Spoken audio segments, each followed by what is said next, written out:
আজকের মূল গুরুত্বপূর্ণ খবর হলো নেতাকাকু হিজু বাহিনীর ধোলাইতে ক্লান্ত হয়ে আমেরিকার কাছ থেকে সেনা চেয়েছেন। বলছেন, আমেরিকা তুমি মধ্যপ্রাচ্যে তোমার ঘাঁটি বন্ধ করে আগে আমাকে বাঁচাও, আমার পিঠ লাল করে ফেলছে হিজু বাহিনী।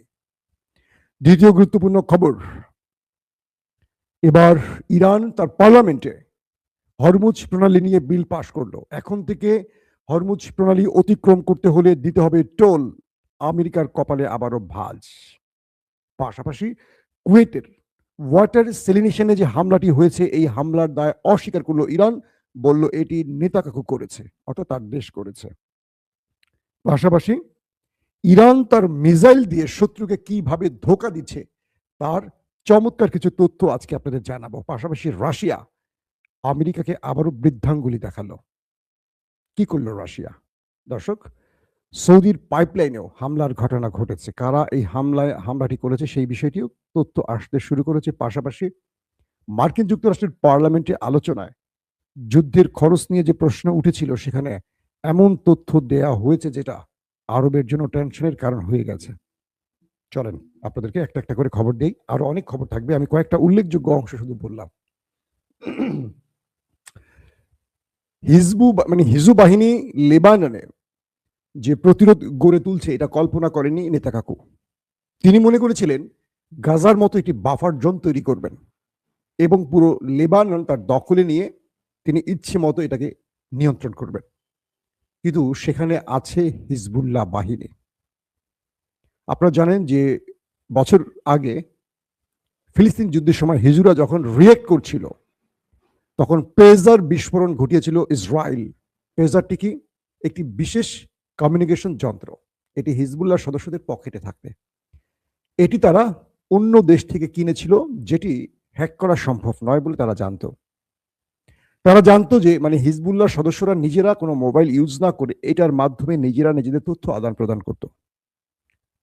ইসরায়েল কি করে, এই বিশেষ ডিভাইসটির মধ্যে যখন হিজবুল্লাহ কেনে, সাগরে কোনো একটি ট্রানজাকশন কি বলবো, এটার যে কোন একটি স্থানে যখন জাহাজ থেকে এটা আদান প্রদান হয়, এটার ভেতরে বিশেষ একটি ডিভাইস বা বিস্ফোরক বসিয়ে দেয়, ডিভাইস বিস্ফোরক। যখন হিজু বাহিনীর সাথে ইসরায়েলের লড়াইটা শুরু হয়, তখন এই পেজারগুলোকে একযোগে বিস্ফোরণ ঘটায় একটি সফটওয়্যার সিস্টেমের মাধ্যমে। অর্থাৎ ইসরায়েল তার প্রযুক্তির মাধ্যমে এই পেজার বিস্ফোরণ ঘটালে প্রচুর সংখ্যক হিজবুল্লাহ সদস্য প্রাণ হারায়, ক্ষতিগ্রস্ত হয়, মারাত্মক আহত হয়, পঙ্গু হয়। এরপর হিজবুল্লাহকে আমরা দেখেছি দৃশ্যপটে অনেকটা দুর্বল হয়ে গেছে।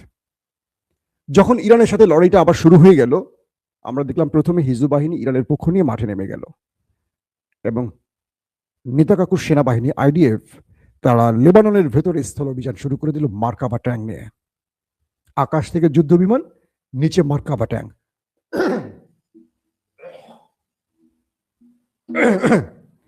এই পরিস্থিতিতে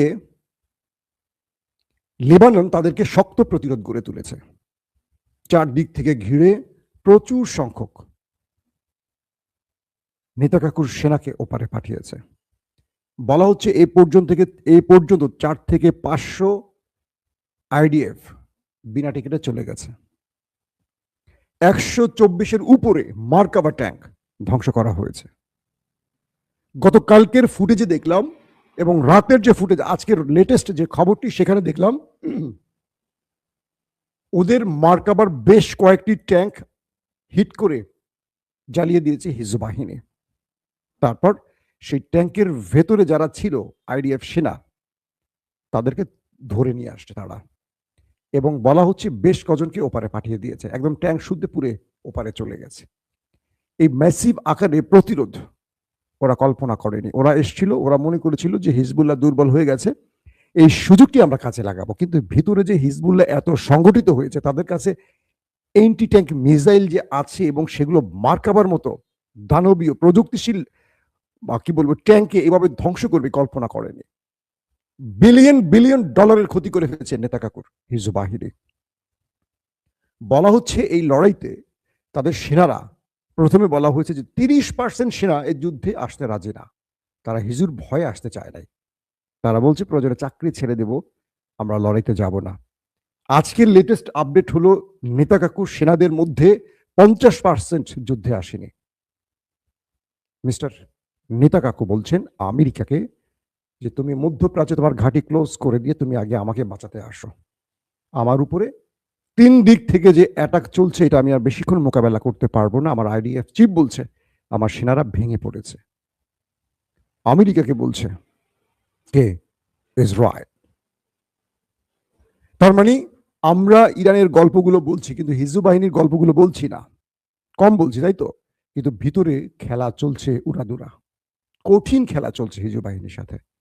তাদেরকে চারদিক থেকে ঘিরে ট্যাঙ্কগুলোকে শুধু উড়িয়ে দিচ্ছে না, ট্যাঙ্কের মধ্যে যারা আছে তাদের সবাইকে ওপারে পাঠাচ্ছে। তারপর বিভিন্ন ফাঁদ তৈরি করে তাদেরকে সোজা বিনা টিকেটে পাঠাচ্ছে। বুঝতে পারছেন খেলা কোন লেভেলে চলছে এখন। দর্শক আসি দ্বিতীয় গুরুত্বপূর্ণ খবরে। সৌদি আরবকে নিয়ে মানে আমাদের মুসলিম উম্মার বিশ্ব মোড়ল যাকে আমরা বলি, মুসলিম উম্মার মোড়ল, সৌদি আরবকে নিয়ে আব্বাস আরাকচি একটা চমৎকার বক্তব্য দিয়েছেন। ইরানের পররাষ্ট্রমন্ত্রী আব্বাস আরাকচি তিনি বলেছেন সৌদি আরব আমাদের বন্ধু রাষ্ট্র, সালমান প্রশাসন আমাদের পরম আত্মীয়, পরম স্বজন, আমাদের বন্ধু। মোহাম্মদ বিন সালমান তরুণ। ইরান তার প্রত্যেকটি কাজের পজিটিভ কাজগুলোকে প্রশংসা করে। পৃথিবীর বিভিন্ন গণমাধ্যম যা কিছুই বলুক, ইরান সৌদি আরবের কল্যাণকামী। কে বলছে? ইরানের পররাষ্ট্রমন্ত্রী আব্বাস আরাকচি। হঠাৎ গরম ঠান্ডায় শরীর খারাপ হচ্ছে আস্তে আস্তে, আল্লাহ জানে গলা বসে যাওয়ার দিকে যাচ্ছে। আব্বাস আরাকচি বলছেন যে আমরা সৌদিকে আমাদের বন্ধু হিসেবে দেখি এবং সৌদির প্রতি আমাদের ভালোবাসা অসীম এবং আমরা সৌদির কাছ থেকে দায়িত্বশীল আচরণ আশা করি। তিনি বলছেন আমি আমার আরবের বন্ধুদের বলছি। কে বলছেন? ইরানের পররাষ্ট্রমন্ত্রী আব্বাস আরাকচি। আমি আমার আরবের বন্ধুদের বলছি আমরা যাদের সাথে লড়াই করছি তারা আরবেরও শত্রু। আরবরা আজ বুঝুক বা দুদিন পরে বুঝুক, মনে রাখতে হবে আরবকে ওরা আমাদেরও শত্রু, শুধু নয় তোমাদেরও শত্রু। তোমরা শুধু চেয়ে দেখো, আরব যখন আক্রান্ত হচ্ছে আরবকে রক্ষায় ওরা কাজ করছে না, ওরা রক্ষা করছে ওই একটি দেশকেই। আব্বাস আরাকচি বলছেন আরবের বন্ধুদের যে তোমাদের দেশের ভেতরে ফলস ফ্ল্যাগ অপারেশন করে আমাদের সাথে তোমাদেরকে লাগিয়ে দেওয়ার চেষ্টা করা হচ্ছে। আব্বাস আরাকচি বলছেন তোমাদের দেশে প্রিন্স সুলতান বিমান ঘাঁটিতে ইরান অ্যাটাক করে ওদের বিমানকে যখন ধ্বংস করেছে ওরা শুধু চেয়ে চেয়ে দেখেছে, আর তোমরা এদেরকে রেখেছো তোমাদের নিরাপত্তার জন্য। আমি আরবকে বলবো, বিশেষ করে সৌদির কথা বলছেন, সালমান প্রশাসনকে বলবো ঘুম থেকে জেগে ওঠো, কারণ আজ হোক কাল হোক ওরা তোমাদের শত্রু হবে। তোমাদের শত্রু আমাদের শত্রু এক, অভিন্ন। আব্বাস আরাকচির এই বক্তব্যটি অসাধারণ ছিল। পাশাপাশি ইরান নিয়ে পাকিস্তান যে বক্তব্য দিচ্ছে যে পাকিস্তান আমেরিকার সাথে দুতিয়ালি করছে বা নেপথ্যে কথা বলছে, ইরান বলছে যে আমরা পাকিস্তানকে ইরানের সাথে আলোচনার জন্য মানে পাকিস্তানকে আমেরিকার সাথে আলোচনার জন্য কোনো সিগন্যাল দেয়নি এবং পাকিস্তানকে মধ্যস্থতাকারী হিসেবে বিবেচনাও করছি না। পাকিস্তান আমাদের কিছু প্রস্তাব তুলে ধরেছে, আমরা পাকিস্তানকে বলেছি আমরা এখন যুদ্ধের মাঠে আছি, আমাদের আলোচনার বিষয়বস্তু আমরা জানিয়ে দেব, কোনো মধ্যস্থতাকারী এই মুহূর্তে আমাদের লাগবে না। তবে পাকিস্তান আমাদের বন্ধু রাষ্ট্র, তাদের আমাদের প্রতি তাদের যে ভালোবাসা এটাকে আমরা গ্রহণ করছি। কারণ সাম্প্রতিক জরিপ হয়েছে ইরানের প্রতি সবচেয়ে বেশি, ইরানের পক্ষে কারা দাঁড়িয়েছে পৃথিবীর কোন দেশগুলো, কোন দেশের সমর্থন বেশি? 82% সমর্থন আসছে পাকিস্তানের জনগণের।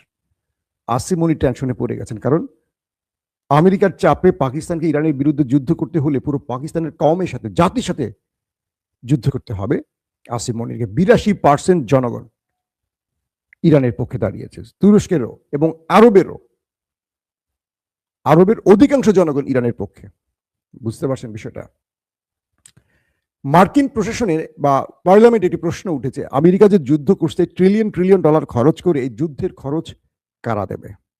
মার্কিন প্রশাসন বলছে এই যুদ্ধের খরচ আরবরা দেবে। বাহ, কি চমৎকার কথা! একদিকে আরব ক্ষতিগ্রস্ত হচ্ছে, তাদের পাওয়ার প্ল্যান্ট, তাদের ওয়াটার রিফাইনিং, তাদের তেল কূপ সব ধ্বংস হচ্ছে। আরবের ঘাঁটি গেড়ে আমেরিকা ইরানের মাধ্যমে যে অ্যাটাকগুলো আরবে নিয়ে আরবকে ধ্বংস করছে, তার জন্য এই ক্ষতিপূরণ আরবকে দিতে হবে। লাভ হচ্ছে কার? ইসরায়েলের। আমেরিকা লড়ছে কার জন্য? ইসরায়েলের জন্য। কিন্তু ক্ষতিপূরণ দিতে হবে আরবকে। মাশাল্লাহ, বলেন মাশাল্লাহ। আরবরা ঘুম ভাঙাও তোমাদের। জুব্বা পরে, পায়জামা সারা জুব্বা পরে তোমরা দৌড় মারো এখন মরুভূমির মধ্যে। পায়জামা সারা জুব্বা পরে দৌড় মারলে কি হয় মরুভূমিতে জানেন তো? তো আমেরিকা প্রশাসন তারা ঠিক করছে তাদের যত খরচ যাবে যুদ্ধে, তারা মারবে ইরানকে, আর তারা সুবিধা এনে দেবে ইসরায়েলকে, আর ক্ষতিপূরণ দেবে আমাদের আরবরা। কত বোকা জাতি আরবরা, আহা। মার্কিন যুক্তরাষ্ট্রের যে পলিসি ইরানের মধ্যে নিউক্লিয়ার অ্যাটাক, এটা নিয়ে আহমদ সাফা, জাতিসংঘের একজন প্রতিনিধি, তিনি পদত্যাগ করেছেন। তিনি বলেছেন তার কাছে তথ্য আছে যে আমেরিকা ইরানের নিউক্লিয়ার অ্যাটাক করতে পারে, আর জাতিসংঘকে বলছে যে তোমরা কি বিবৃতি দিবা রেডি হও, জাতিসংঘ এটাকে বৈধতা দেবে। তিনি বলছেন যে এটি পৃথিবীব্যাপী অমানবিকতার একটা দৃষ্টান্ত স্থাপন করবে ইরানের উপর এই পারমাণবিক অ্যাটাক। পৃথিবীর বিভিন্ন দেশ বলছে আমেরিকা জাপানের মতো ইরানকে ধসিয়ে দেওয়ার যে পরিকল্পনা করছে, এটা আমেরিকার জন্য সবচেয়ে বড় আঘাত আসবে। কিরকম? একসময় আমেরিকার হাতেই ছিল পারমাণবিক অস্ত্র, এখন বহু দেশের হাতে আছে। আমেরিকার কাছে আছে, রাশিয়ার কাছে আছে, ব্রিটেনের কাছে আছে, পাকিস্তানের কাছে আছে, ভারতের কাছে আছে, ইসরায়েলের কাছে আছে, নেই কার কাছে বলেন? পৃথিবীর চীনের কাছে আছে, বহু দেশের কাছে আছে, ফ্রান্সের কাছে আছে। তো বলা হচ্ছে আমেরিকা যদি এই সময় 2026-এ এসে নিউক্লিয়ার অ্যাটাক করে, তাহলে মনে রাখতে হবে ইরানের মিত্ররা হোক বা ইরান হোক, যে কোনোভাবেই হোক, এই নিউক্লিয়ার অ্যাটাক আগামী পৃথিবীকে ধ্বংস করে ফেলবে। আমেরিকা অ্যাটাক করলে ধরে নেবেন নেক্সট অ্যাটাক দখলদার দেশটির মধ্যে আসবে বা আমেরিকার কোন একটি স্থানে আসবে, কারণ এটিকে কোনোভাবে এই সময়ে এসে বৈধতা দেওয়া যাবে না। যদি আমেরিকা তার লজ্জাজনক পরাজয় ঢাকার জন্য নিউক্লিয়ার অ্যাটাক করে, মনে রাখতে হবে আমেরিকানদের নেক্সট টার্গেট তারা হতে পারে। প্রশ্ন উঠেছে আমেরিকার বন্ধুরা কোথায়? ব্রিটেন সর্বশেষ বন্ধু ছিল যারা আমেরিকার পক্ষে দাঁড়িয়ে থাকার ঘোষণা দিয়েছিল। তারা গতকালকে বলে দিয়েছে আমেরিকার যুদ্ধে তারা সাথেও নাই পাছেও নাই। বলেছে আমেরিকার এই যুদ্ধের সাথে ইংল্যান্ড জড়িত নয়। একদিকে আমেরিকার বন্ধুরা কেটে পড়ছে সব। ইতিমধ্যে স্পেন কি বলেছে জানেন আপনারা, বেলজিয়াম কি বলেছে, ফ্রান্স কি বলেছে, জার্মান কি বলেছে, সব শুনেছেন। স্পেন বলছে আমি তোমাকে ঘাঁটি ব্যবহার করতে দেবই না আমার দেশে ইরানের বিরুদ্ধে। আর জার্মানের বিরোধী দল থেকে আজকে ঘোষণা এসছে জার্মানে যে মার্কিন ঘাঁটি আছে, জার্মান সরকারের উপর বিরোধী দল চাপ সৃষ্টি করছে যে তোমরা আমেরিকার ঘাঁটি মানে বন্ধ করে তাদেরকে এই দেশ থেকে তাড়িয়ে দাও। জার্মান থেকে যারা আমেরিকাকে জাহাজ পাঠিয়ে সহযোগিতার ঘোষণা দিয়েছিল, সেখানে এখন পার্লামেন্টে আমেরিকাকে তুলোধুনো করে ছাড়ছে তারা। স্পেন তো বলেছে, বাকি দেশগুলো ঘুরে দাঁড়িয়েছে। ট্রাম্প না ইউরোপীয় বন্ধু না ন্যাটোর বন্ধু কাউকে পাশে পাচ্ছে না, স্রেফ একা চলছে। এই মুহূর্তে পুরো আমেরিকা পৃথিবীতে মানে ন্যাটো সৃষ্টির পর আমেরিকা নিজেকে এতটা নিঃস্ব, এতটা নিঃসঙ্গ ভাবতে পারেনি। ইরানে আক্রমণ করে আমেরিকা এত বড় মাসুল দিচ্ছে, আর তাই 50,000 সেনা নিয়ে আমেরিকা এখন ইরানে স্থল অভিযানের পরিকল্পনা করছে, খার্গ আইল্যান্ড দখলের প্ল্যান করছে। বুঝতে পারছেন এই লড়াইতে ইরান পৃথিবীতে ওয়ার্ল্ড অর্ডার কিভাবে ভেঙে দিয়েছে, ইরান কিভাবে পৃথিবীর সমর্থন আদায় করে নিয়েছে। আমেরিকার পক্ষে দাঁড়াচ্ছে না মানে তো ইরানের পক্ষে সমর্থন তৈরি হয়ে গেছে। পুরো ইউরোপ তেল গ্যাসের সংকটে পড়ে গেছে, লকডাউন আসতেছে পৃথিবীতে, দেখেন না কয়েকদিন, আর কিছুদিন যুদ্ধ চলে পুরো পৃথিবীতে লকডাউন চলে আসবে। ইসরায়েলের ভেতরে কি হচ্ছে এই তথ্যগুলি পাওয়া খুব মুশকিল হয়ে যাচ্ছে, গণমাধ্যমগুলো সঠিক তথ্য দিচ্ছে না। ইরানের হ্যাকাররা ইসরায়েলের ভেতরে তাদের সিসিটিভি ক্যামেরাগুলো হ্যাক করে ফেলেছে। কয়েক শত সিসিটিভি ক্যামেরা হ্যাক করেছে ইরানের হ্যাকাররা। তারা হ্যাক করে সেখান থেকে তাদের সিসিটিভিতে যে অ্যাটাকের ভিডিওগুলো সেগুলোকে সব আর্কাইভ করেছে। ইরান শীঘ্রই এগুলো পৃথিবীকে দেখাবে যে কি করেছে ভিতরে, আমরা দেখো। তার মানে ওদের গণমাধ্যম যা দেখাচ্ছিল না, ওদের সিসিটিভির ক্যামেরার হ্যাক করে ইরানের হ্যাকাররা সেখান থেকে সকল ভিডিও হাতিয়ে নিয়ে এগুলো সব এক করতেছে এখন ইরান, এগুলো তারা দেখাবে। ইরানের পার্লামেন্টে পাশ হয়ে গেছে হরমুজ প্রণালীতে টোল আদায়ের বিষয়টি, অর্থাৎ হরমুজ প্রণালী দিয়ে এখন যে জাহাজগুলো আসা যাওয়া করবে তাদেরকে নির্ধারিত ফি দিতে হবে ইরানকে। এটি ইরানের দুর্দান্ত একটি চাল আমেরিকার উপর। আমি মনে করি এখন আর কিচ্ছু করতে পারবে না আমেরিকা। ঠিক আছে, আমি জাহাজ ছেড়ে দেব, জাহাজ যাও, আমাকে টোল দিয়ে যাও। ইরানের এখন মাল কামাই হবে। সব দেশ কিন্তু তার সমুদ্র সীমা, নদী সীমা ব্যবহার করলে টোল আদায় করে। তো ইরানের জন্য আরেকটি গুরুত্বপূর্ণ খবর, ইরান শত্রুকে ঘায়েল করার জন্য আরেকটা কৌশল অবলম্বন করছে। তারা প্রচুর সংখ্যক ফেক মিসাইল বানিয়েছে। ফেক মিসাইল, ভিতরে বারুদ থাকবে না, রকেট সিস্টেমের বারুদ থাকবে না। প্রশ্ন করবেন তাহলে বারুদ থাকবে না, এই মিসাইল দিয়ে কি করবে?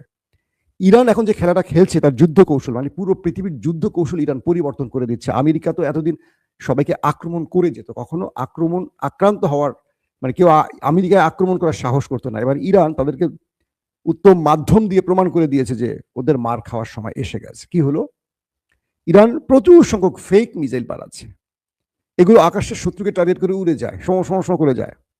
আর শত্রুপক্ষ তখন কি করে? তার মূল্যবান ইন্টারসেপ্টর গুলো, মিসাইল গুলো, এন্ট্রি মিসাইল গুলো মারে। ধরেন 50,000 টাকা বা 1 লক্ষ টাকা, ধরেন 50,000 টাকা দিয়ে একটা ফেক মিসাইল মারে, ওইটাকে 40 লক্ষ টাকার মিসাইল দিয়ে ইন্টারসেপ্ট করতে হয়। 50 লক্ষ টাকার মিসাইল দিয়ে ইন্টারসেপ্ট করতে হয়। অর্থাৎ ইরান ওদের মানে ইন্টারসেপ্টর বা মিসাইল শেষ করার জন্য হাজার হাজার ফেক মিসাইলগুলো এখন মারে। এই ফেক মিসাইলগুলো মারে, ধরেন 50টা ফেক মিসাইল মারে। 50টা মারলে ওদের মোটামুটি ধরেন 4 বা 5 দিয়ে গুণ করেন, একটা মিসাইলকে ইন্টারসেপ্টের জন্য 4টা বা 5টা মিসাইল মারে। তো ওরা শত শত মিসাইল যখন মারে, এরপরে ইরান করে কি 10টা আসল মিসাইল মারে। আগে ছিল পুরনো আমলের মিসাইল, যেগুলো হিট করলে ক্ষতিগ্রস্ত হতো, হিট না করলে নাই। কিন্তু এখন তারা ফেক মিসাইল মারা শুরু করছে। এতে দুটো খেলা খেলে, এক, শত্রু যখন বুঝবে যেগুলো ফেক মিসাইল তখন ইন্টারসেপ্ট বন্ধ করে দেবে, তাই তো? তখন ইরান কি করবে? আসল মিসাইল গুলো মারবে। তখন শত্রু দেবে আয় হ্যাঁ এটা আবার কি হইলো। অর্থাৎ ইন্টারসেপ্ট তো জানে না, মানে প্রতিরক্ষা ব্যবস্থা তো জানে না এটার মধ্যে বারুদ আছে কি নাই। ওদের কাজ শত্রুর মিসাইল বা ড্রোন ওদের সীমান্তে বা আকাশে ঢুকলে ওরা ইন্টারসেপ্ট করবে। ওদের সফটওয়্যার হলো এরকম। এই ফাঁদে ফেলে এখন শত্রুর সাথে একটা মজার খেলা খেলছে ইরান, দুর্দান্ত খেলা খেলছে। রাশিয়া একটা ভালো সিদ্ধান্ত নিয়েছে। আমেরিকা কিউবার নিষেধাজ্ঞা দিয়ে সব তেল বন্ধ করে দিয়েছে। কিউবাতে এখন এমন অবস্থা হয়েছে, স্কুল, কলেজ, হাসপাতালগুলো প্রায় বন্ধ হয়ে যাচ্ছে। তাদের হাসপাতালে জেনারেটর পর্যন্ত চলতে পারছে না তেলের সংকটে। রাশিয়া এক বিশাল ট্যাঙ্কার জাহাজ কিউবার উদ্দেশ্যে পাঠিয়েছে মানবিক কারণে, যাতে করে কিউবা তার হাসপাতাল বা জরুরি সেবাগুলো চালু করতে পারে। এটা নিঃসন্দেহে রাশিয়ার একটা মানবিক কাজ এবং আমেরিকাকে বৃদ্ধাঙ্গুলি দেখিয়ে কিউবাকে আবার সচল করার চেষ্টা করছে মিস্টার ভ্লাদিমির পুতিন। যে জাহাজটি পাঠিয়েছে সেখানে তিনি সেনা সহ পাঠিয়েছে যাতে কেউ আক্রমণ না করে। দর্শক, আজকের মতো বিদায় নিচ্ছি। ইনশাআল্লাহ আজ বিকেল অথবা সন্ধ্যা রাতের দিকে, সন্ধ্যা রাত বুঝছেন তো, মাগরিবের পর আমরা আবারও লাইভে আসার চেষ্টা করব। আর পরবর্তী লাইভটি হবে রাত 11টা থেকে 12টার মধ্যে। আজকের মতো বিদায় নিচ্ছি। প্রত্যেকে ভালো থাকবেন। আল্লাহ হাফেজ।